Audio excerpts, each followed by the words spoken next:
चाकू की अगर बात करें बावर्ची के हाथ में दे दो तो शायद स्वादिष्ट खाना बनाने को काम आएगा, लेकिन वही अगर आप किसी क्रिमिनल के हाथ में दे दो तो वो क्या काम आएगा। कि वसुंधरा राजे जी जो हैं, आज तक महिलाओं के लिए उन्होंने बहुत बड़े बड़े काम किए, और अगर और महिलाएं विधानसभा और लोकसभा पहुंच पाएंगी तो हमें बिल्कुल विश्वास है कि हमें आगे बढ़ने से कोई नहीं रोक बिल्कुल। सकती है। खुशबू बाड़ी चाहती हैं बदलाव हो, बेटियां भी आगे आए, महिलाएं भी आगे आए, बहुएं भी आगे आए। आगे बढ़ना ज़रूरी है, आज के ज़माने के साथ चलना ज़रूरी है, क्योंकि अगर हम देखें तो दुनिया जो है एआई पे पहुंच चुकी है, और हमारे यहाँ पे तो शायद लोगों को फ़ोन भी यूज़ करना नहीं आता है। शायद महिलाओं को शिक्षित करना चाहिए था और उसके बाद में फ़ोन देना ज़्यादा सही रहता। पावर मेकिंग जो देखा जाए, पावर जो होता है वो विधानसभा, लोकसभा ऐसी जगहों पे ज़्यादा होता है। अच्छा, चुनावी माहौल है, अगर पार्टी आपके ससुर जी को टिकट दे देती है, वो जीत जाते हैं, तो आप कहेंगे कभी कहीं ना कहीं कि आप एमएलए हैं, विधायक हैं, और हम सबसे पहले हमारी महिलाओं के लिए ये काम कीजिए, क्योंकि महिलाओं के लिए मैंने आवाज उठाना शुरू किया। इसी साल राजस्थान में विधानसभा चुनाव होने हैं, और इन्हीं चुनावों के बीच में केंद्र सरकार द्वारा महिला आरक्षण बिल की बात की गई तो पूरे देश भर में चर्चा का विषय बन गया है महिला आरक्षण बिल। और इन्हीं चर्चाओं के बीच एक ऐसी महिला जो इन दिनों पश्चिमी राजस्थान में एक अभियान चलाए हुए हैं, और वो बात कर रहे हैं महिला सशक्तिकरण की। महिलाओं को कैसे सशक्त किया जाए, मजबूत किया जाए, इसको लेकर हाल ही में इन्होंने एक आयोजन किया, और ये है खुशबू भाटी। पश्चिमी राजस्थान के बाड़मेर जिले के शिव विधानसभा क्षेत्र से वर्ष 2018 के भाजपा के प्रत्याशी रहे खुमान सिंह सोडा की पुत्र वधू हैं। इनके पिताजी प्रशासनिक अधिकारी हैं, और हाल ही में इन्होंने राजनीतिक मैदान में कदम रखा है। अब लगातार महिलाओं को सशक्त करने के लिए मैदान में हैं, महिलाओं से बातचीत भी कर रहे हैं। ऐसे में इनसे यह जानना जरूरी है कि महिला आरक्षण बिल को लेकर ये क्या सोचती है, और इस क्षेत्र में महिलाओं की वर्तमान में क्या स्थिति है। आखिर इनके जहन में ऐसा क्यों आया कि महिलाओं के लिए सशक्तिकरण की बात होनी चाहिए। सबसे पहले महिलाओं को लेकर बात करूंगा, और उसके बाद राजनीति पर भी चर्चा करूंगा। खुशबू जी, सबसे पहले तो आपका स्वागत है हमारे इस कार्यक्रम में, और पहला मेरा सवाल, महिलाओं को, आपको क्यों लगा कि इस क्षेत्र की महिलाओं को सशक्त करना चाहिए, क्या दिमाग में आपके जहन में आया? जी, सशक्तिकरण एक बहुत बड़ा शब्द है।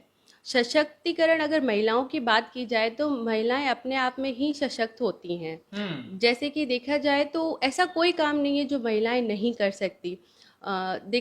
सिलाई हो, कढ़ाई हो, बुनाई हो, खाना बनाना हो, हर किसी तरीके से वो अपने आप का रोज़मर्रा का चला सकती हैं।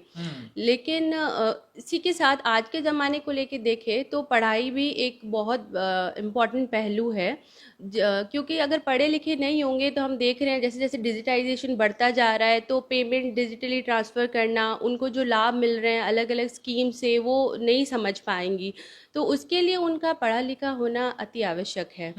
तो अगर देखें हम राजस्थान की जो लिटरेसी रेट है, रूरल लिटरेसी रेट की बात करें तो वो सिर्फ 42% है। ठीक है, महिलाओं की? जी, महिलाओं की कंपैरेटिवली इंडिया की देखी जाए तो वो 63% है, रूरल इंडिया की।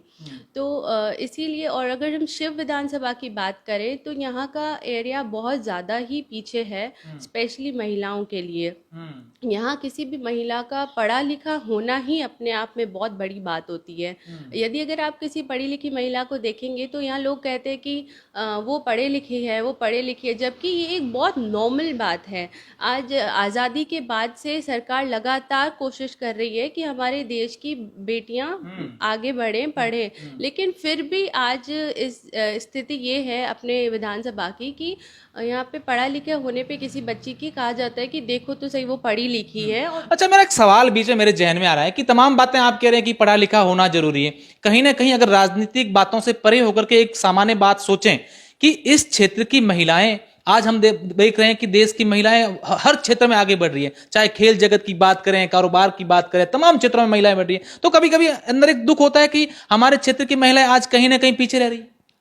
पीछे बिल्कुल बड़ा दुख होता है, क्योंकि पीछे सिर्फ खेल या ऐसी चीज़ में नहीं, अगर हम राजस्थान में देखें तो रेप केसेस भी बहुत बढ़ते जा रहे हैं। तो लड़कियों को अपने आप को बचाव करना भी सिखाना चाहिए। अगर हम इंडिया लेवल पे बात करें या फिर पूरे वर्ल्ड लेवल पे बात करें, तो औरतों को खुद मजबूत बनाया जा रहा है। अलग अलग तरीके के स्पोर्ट्स सिखाए जा रहे हैं, जैसे कराटे हुए, जिससे वो खुद का सुरक्षा कर सकती है। लेकिन अगर हम शिव की बात करें तो यहाँ तो लड़कियों को बाहर निकलना भी मुश्किल है, नॉर्मल चीज़ें करना भी मुश्किल है, तो ये चीज़ें तो बहुत बड़ी बात हो जाती है। खुशबू भाटी चाहती हैं बदलाव हो, बेटियां भी आ गया है, महिलाएं भी आ गया है, बहुएं भी आ गए हैं? बिल्कुल मैं चाहती हूँ और मैं इसी के लिए कोशिश कर रही हूँ। संस्कृति हो, चाहे बच्चियों की खुद की सुरक्षा की बात हो, चाहे उनकी बेसिक रिक्वायरमेंट्स की बात हो, हम उन सब चीज़ों को लेके उन्हें शिक्षित भी करेंगे कि वो कहाँ से ये चीज़ें ले सकते हैं और सीख सकते हैं। बिल्कुल। इस आधुनिक युग में जैसा कि आपने बताया कि जमाना बदलता जा रहा है, लोग आगे बढ़ रहे हैं, ऐसे में शिक्षा के साथ साथ संस्कृति कितनी जरूरी है? ये मेरा सवाल इसलिए है क्योंकि हाल ही में जो आपने कार्यक्रम करा था उसमें संस्कृति की बात कही थी, संस्कारों की बात कही थी, रीति रिवाज की बात कही थी। संस्कृति ऐसी चीज़ है जो हमें हमारे जड़ों से जोड़ती है। तो बिना संस्कृति के तो हमारा कोई वजूद ही नहीं है। मैं यही कहना चाहूँगी, संस्कृति और पढ़ाई से रिलेटेड कि आगे बढ़ना ज़रूरी है, आज के ज़माने के साथ चलना ज़रूरी है, क्योंकि अगर हम देखें तो दुनिया जो है एआई पे पहुँच चुकी है। और हमारे यहाँ पे तो शायद लोगों को फ़ोन भी यूज़ करना नहीं आता है, महिलाओं को स्पेशली नहीं। महिलाओं को अब तो आ गया यूज करना, गहलोत साहब ने फोन दिए महिलाओं को।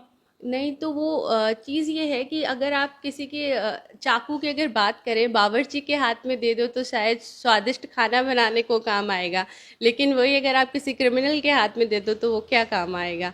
तो बस फ़ोन अगर आप किसी अशिक्षित व्यक्ति को देते तो वो ज़्यादा से ज़्यादा इंस्टाग्राम रील्स बनाने को काम आ सकता है। उनके खुद के पर्सनल यूज़ के लिए या उनके आगे बढ़ने के लिए उसका कोई भी यूज़ नहीं है। पहले शायद महिलाओं को शिक्षित करना चाहिए था और उसके बाद में फ़ोन देना ज़्यादा सही रहता, उसी से ही उनका सशक्तिकरण हो सकता है। बिल्कुल, बहुत बड़ी बात कही है। और मेरा सीधा सवाल आता है राजनीति को लेकर, क्योंकि चुनावी माहौल है और आपने भी कहीं ना कहीं इस प्रकार का इशारा, राजनीतिक गलियारों में ये चर्चा है कि खुशबू भाटी भी कहीं ना कहीं चुनावी मैदान में आने की तैयारी कर रही हैं।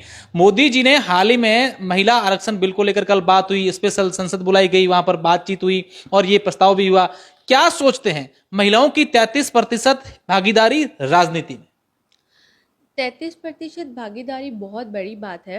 हालांकि ये और ज़्यादा हो सकती है और होगी भी, बिल्कुल। एक बार ये 33% भी बहुत है।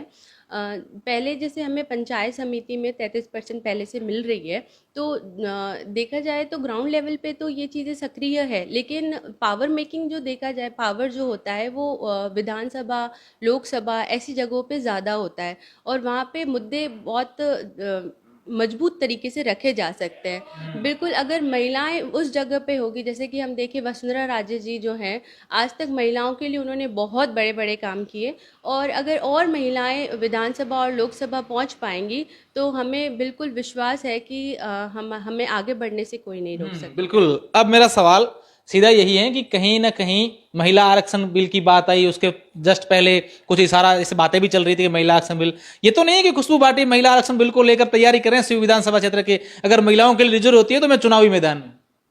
जी देखिए, ये तो सब बहुत आगे की बातें हैं। फ़िलहाल तो मैं यही कहना चाहूँगी कि मेरे जो ससुर जी हैं वो भी महिलाओं के लिए काफ़ी अच्छी सोच रखते हैं। अगर जैसे कि हम देखें, मेरे जो ननंद हैं जिन्हें आप जानते हैं, स्वरूप कंवर, वो पहले प्रधान भी रह चुके हैं शिव से। तो उनकी अच्छी मेरे ससुर जी की अच्छी सोच के कारण ही, खुली सोच के कारण ही उन्होंने उन्हें चुनावी मैदान में उतारा, जहाँ बच्चियों को घर से निकलने तक नहीं दिया जाता। और अगर मैं मेरी बात करूँ तो मेरी शादी के बाद भी मेरी पढ़ाई कंटिन्यू रखी गई और मुझे हर प्रकार की वो छूट मिलती है जो कि एक नारी को मिलनी चाहिए, सशक्त नारी को मिलनी चाहिए। अच्छा, चुनावी माहौल है, अगर पार्टी आपके ससुर जी को टिकट दे देती है, वो जीत जाते हैं, तो आप कहेंगे कभी कहीं ना कहीं कि आप एमएलए हैं, विधायक हैं और हम सबसे पहले हमारी महिलाओं के लिए ये काम कीजिए, क्योंकि महिलाओं के लिए मैंने आवाज उठाना शुरू किया। जी, जैसा कि आप देख सकते हैं कि मैं वो सभी कार्य पहले से कर पा रही हूँ, तो वो उन्हीं की सोच है। तो मुझे लगता नहीं कि मुझे कहने की ज़रूरत पड़ेगी। महिलाएं बिल्कुल निश्चिंत रह सकती हैं कि उनके लिए कार्य ज़रूर होंगे, और मुझे जो जो कार्य दिए जाएंगे मैं आगे बढ़कर करूँगी। बिल्कुल, ये खुशबू भाटी हैं जिनका साफ तौर पर कहना है अगर राजनीति से परे हट करके बात करें, इनकी बातों पर गौर करें तो अपने आप में बहुत बड़ी बात कही है, क्योंकि इस क्षेत्र की महिलाओं को हर क्षेत्र में आगे लाने के लिए किसी न किसी महिला को आगे आना पड़ेगा। महिलाओं के लिए सशक्तिकरण की बात करनी पड़ेगी। अब देखने वाली बात होगी कि जब ये चुनाव होंगे और महिला आरक्षण बिल की बात होती है तो इस क्षेत्र की महिलाओं के लिए कौन नेता आगे आते हैं, क्योंकि इस समय सबसे ज्यादा जरूरत महिलाओं के लिए शिक्षा की है, महिलाओं के लिए सशक्त करने की है। बहुत बहुत शुक्रिया, धन्यवाद।